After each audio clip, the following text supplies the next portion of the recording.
Hey, what's going on, guys? How's everybody doing today? So, I got a chance to sit down and check out a little movie that Netflix just put out, and it's called Paddleton. And for the most part, I would say that this, like most indie dramas, this movie, it's one of those movies that you really got to be in the mood for. Because not all, but some movies in that genre tend to have some similar characteristics. Some things like the fact that it's kind of a slow movie because it's a very close, personal, kind of character study type deal, and also on top of that, a lot of the humor's pretty dry, and the movie's also kind of quirky, and the humor's dry, and yeah.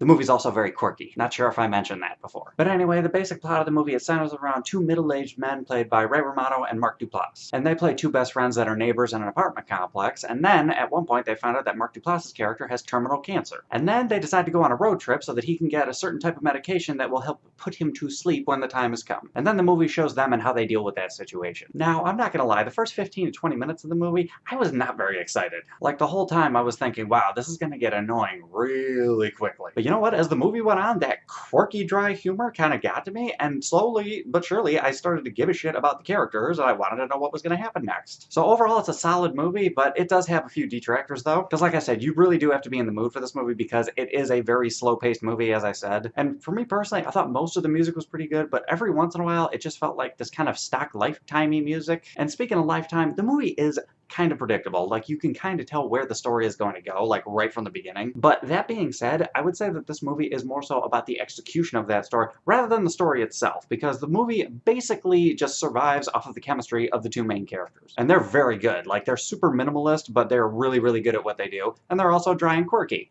Not sure if I mentioned that before. And some of the side characters in the movie were pretty decent, but overall, it's basically about these two guys and their friendship. And, you know, from the beginning of the movie, you know this movie's gonna try and hit you right in the feels, but to be honest, you know what? It worked! Mainly because it did not feel forced. It felt very natural and organic, and you just very, very much relate to these characters as they're going through this kind of tough situation. But to reiterate, if you're not in the mood to watch a couple of middle-aged dudes who are really into kung fu movies go through a semi-depressing thing, then you might want to skip over this movie for now. But I particularly enjoyed the movie, so I think for a score out of 10, I think I'm going to give it an 8.2. I personally like it when comedic actors try and do drama, and these two guys, they killed it. I thought they did a good job, and I definitely recommend it. But anyway, guys, those are my thoughts. What are your thoughts? Have you seen this movie? Have you heard of it? Hop in the comments. Let me know what's up. Other than that, if you like this review, give me a like, subscribe to all that other bullshit that makes the channel look good, and I will catch you guys later.